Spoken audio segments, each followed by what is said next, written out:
오늘 본문의 말씀은 사도 바울이 제3차 전도행이 있어서 에베소에서 일어난 일을 배경으로 하고 있습니다. 어제 우리가 이미 다루었지만 알렉산드리아에서 난 아볼로라고 하는 유대인이 브리스길라와 아굴라에게 하나님의 도를 더 정확히 듣고 나서 복음의 사람으로 바로 서게 되지요. 그가 아가야로 건너가고자 할 때 형제들이 그를 격려하고 고린도에 있는 제자들에게 편지를 써주어서 아볼로를 잘 영접해달라고 부탁을 합니다. 그리고 떠나보냈는데 그가 그곳에서 복음 전파를 잘 감당했음을 성경은 이야기하고 있습니다. 자, 이제 오늘 이야기는 아볼로가 고린도에 있을 때 사도 바울이 에베소로 와서 어떤 제자들을 만났을 때부터 시작합니다. 본문 1절을 보게 되니까 어떤 제자들이라고 말하고 있는데 이들은 예수 그리스도를 주님으로 영접한 믿음의 형제를 의미하는 것입니다. 사실 그들은 바울로부터 복음 전파를 받은 사람은 아니었습니다. 당시에는 바울 말고도 이미 그리스도를 전파하기 위해서 순례하는 순례 전도자들이 있었습니다. 그런데 그들로부터 이들이 복음을 받아들인 것 같습니다. 그런데 이유는 정확히 알 수 없지만 그들이 예수 그리스도의 순환과 죽음, 부활과 같은 전체적인 십자가 복음에 관해서는 듣지 못하고 단지 요한의 세례에 대해서만 그가 알았다고 하는 사실입니다. 이유는 정확하게 알 수 없어요. 그래서 사도 바울이 4절에서 말합니다. 요한이 회개의 세례를 베풀며 백성에게 말하되 내 뒤에 오시는 이를 믿으라 했으니 그가 바로 예수라. 사도 바울이 요한의 말을 통해서 요한의 세례를 회개의 세례로 정의하고 제자들이 진정으로 받아야 될 구원의 세례를 주 예수의 이름으로 받는 세례라고 하며 세례를 베풀게 되지요. 그들이 세례를 받자마자 방언을 하게 되고 예언을 하게 되었다라고 성경은 이야기하고 있습니다. 오늘 본문의 말씀은 사실 예수님을 지식적으로 알던 사람들이 주 예수의 이름으로 참된 믿음의 사람으로 바뀌어가는 이 거듭남의 과정에 관해서 이야기하고 있다라고 사실 볼 수 있습니다. 오늘 본문을 통해서 우리는 예수님과의 인격적인 만남이 거듭남의 시작임을 성경이 드러내고 있음을 알아야 합니다.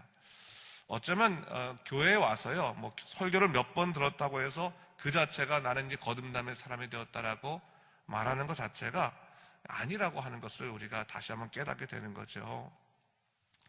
기독교 학자들이 참 자주 다루는 주제 중에 하나가 교회 내 불신자에 관한 겁니다. 교회 내에도 불신자가 있을 수 있다는 거예요. 설교를 듣고 교회 활동을 해도 하나님을 인격적으로 받아들이지 아니하고 주님을 믿지 않는 사람이 있을 수도 있다. 그런 얘기를 실제로 합니다. 여러분, 아무리 교회를 다녀도 하나님과의 인격적인 만남이 없다면, 십자가의 복음으로 말미암아 우리가 거듭나지 않는다면 우리는 어떻게 보면 기독교적 지식인으로만 남을 수도 있다는 사실을 잊지 말아야 되는 거예요. 성경을 완전히 깨고 있어도 그것이 내 마음 가운데 그리스도의 복음으로 다가오지 않는 이상은 지식으로 끝날 수도 있다고 하는 것을 우리가 알아야 됩니다. 그래서 에베소서 4장 13절 말씀에서도 우리가 다 하나님의 아들을 믿는 것과 아는 일이 하나가 되어 온전한 사람을 이루어 그리스도의 장성한 분량이 충만한 데까지 이르리니, 사도 바울이 이렇게 말했어요.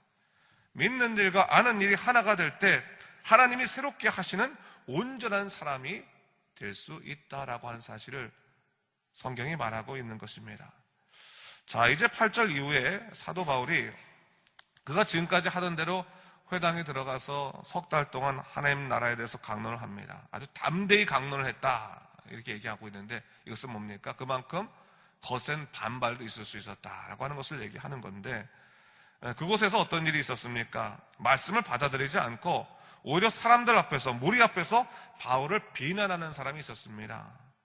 그래서 더 이상 이 회당 가운데서 복음을 가르칠 수 없는 지경에 이르게 되자 사도 바울이 복음을 받아들인 제자들만 따로 세워서 그들과 더불어 두란노 서원에서 2해 동안 주의 말씀을 가르치게 됩니다.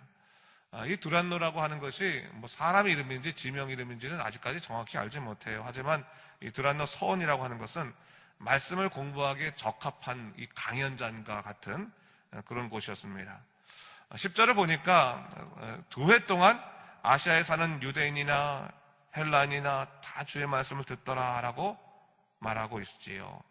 그러면 이것이 말씀이 주는 복음의 역사를 이야기하는 겁니다. 여러분, 주님의 말씀이 선포되는 가운데 주의 말씀에 성령의 역사가 가득 차게 되면 그것이 유대인이나 헬라인이나 할 것 없이 다 하나가 되어서 주의 말씀 가운데서 우리가 복음의 형제가 된다고 하는 것을 얘기하고 있는 거죠.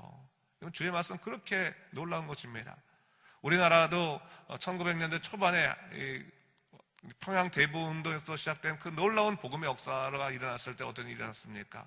양반과 상놈이 같이 모여서 형제가 되어서 복음을 듣고, 또 상놈 출신의 사람들이 목사가 되고, 또 양반이 그 교회 장로가 되어서 오히려 그를 섬기는 그런 일들도 많이 나오고, 또 여자와 남자가 한 번도 같이 대면하지도 않았었는데 함께 모여서 예수의 이름으로 같이 예배를 드리고 또 말씀을 듣고 찬양을 하는 놀라운 역사가 일어나지 않았습니까? 이것이 바로 주의 복음의 역사의 놀라운 일들이라고 하는 것을 얘기하는 거예요.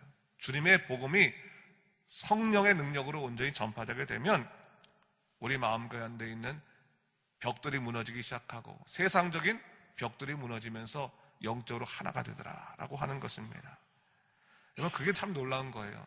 실제로 여러분, 교회에 있는 사람들이 예수 이름 아니면 함께 모여서 같이 이렇게 공동체적인 생활을 우리가 하겠습니까? 사실 우리가 성격도 다르고 배경도 다르고 생각도 다른데 그렇지 못하는 거죠. 예수의 이름 때문에, 하나님의 말씀 때문에 이렇게 우리가 하나가 되어서 모여서 예배드리고 또 사랑하려고 노력하고 주의 말씀대로 순종하려고 노력하는 것은 기적이 기적. 하나님의 역사가 아니면 있을 수가 없는 일입니다. 근데 그것이 우리가 가능해졌다고 하는 것을 얘기하고 있는 것이죠. 자, 오늘 본문 11절 이하를 보게 되면요, 성령님의 역사가 강하게 역사가 나타납니다. 첫 번째 역사는 우리로 하여금 하나 되게 하시는 그런 놀라운 역사가 일어나고, 또한 어떤 역사가 일어납니까? 주 이름으로 세례를 베풀 때 하나님의 능력의 역사들이 막 넘쳐나고 악기가 나가고 또 병이 고쳐지는 놀라운 역사가 일어나고 있는 것을 볼 수 있어요. 성령님이 누구의 이름에 의지해서 이렇게 큰 역사가 행하지게 이제 활동하십니까?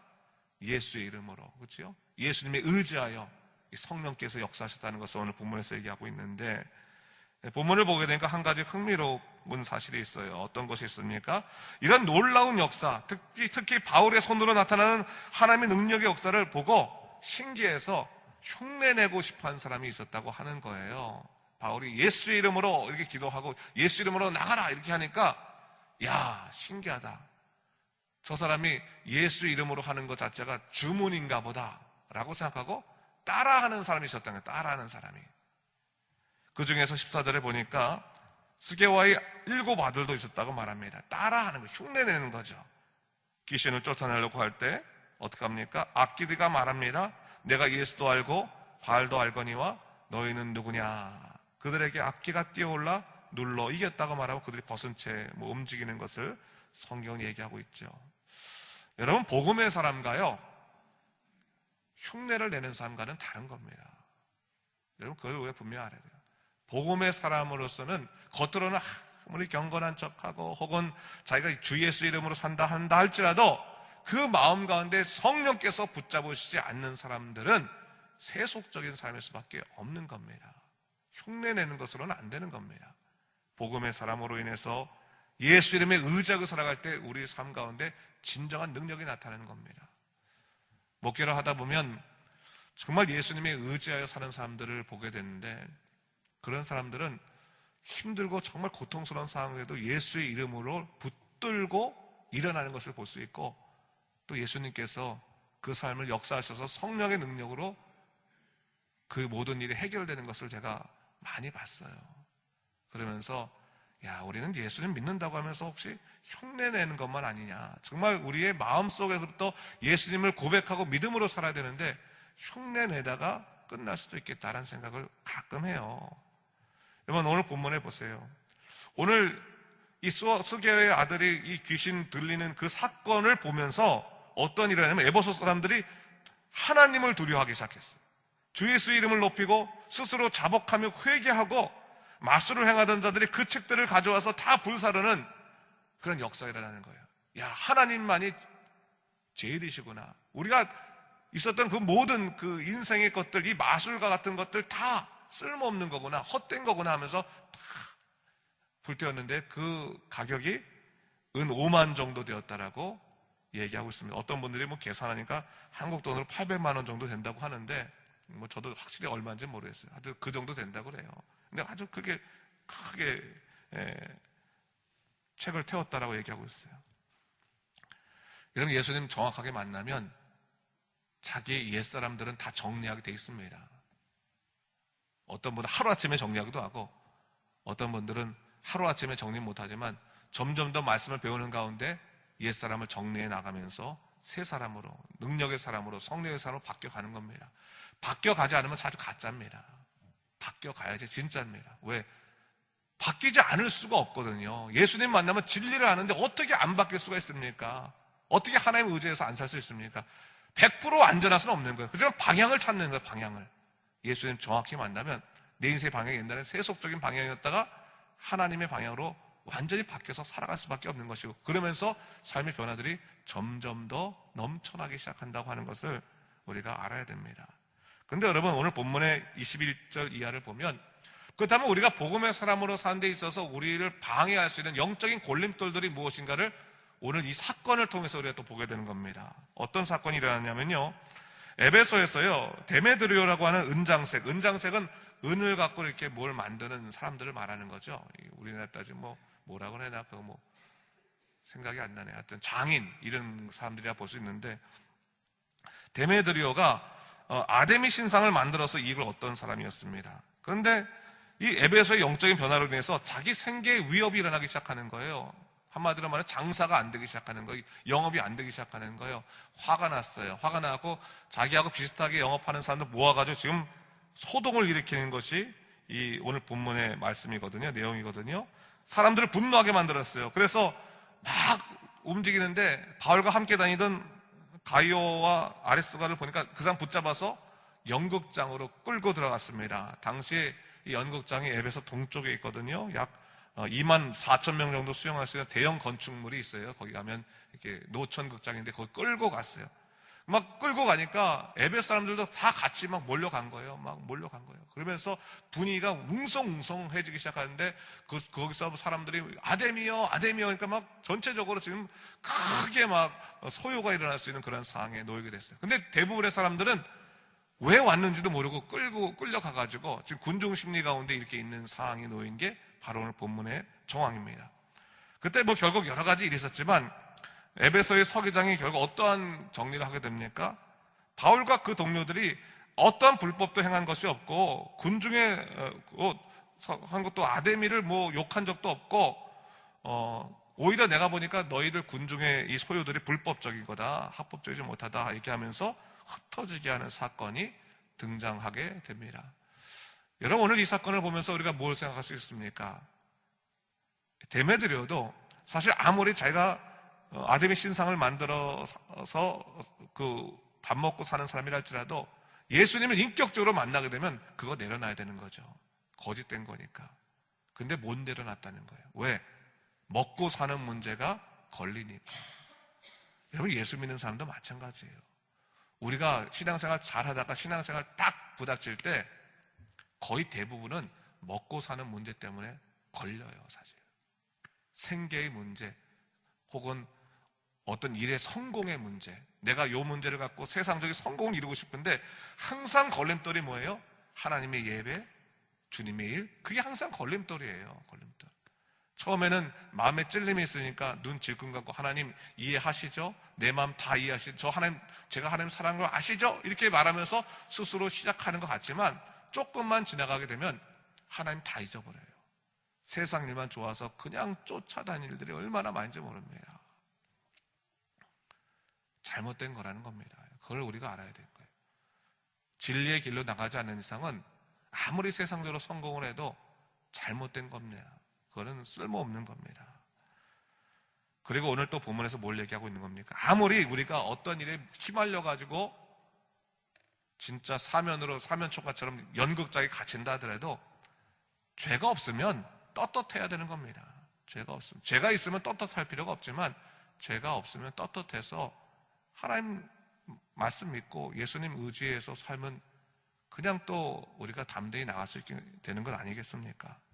오늘 본문을 통해 정리하면서 그것을 다시 한번 생각해 보십시오. 예수의 사람으로, 성령의 사람으로 날마다 변화시키고 살게 하셨는데 그에 감사하며 살아가야 되죠. 감사하며. 그리고 예수의 이름을 힘입어 살아가야 되는 거죠.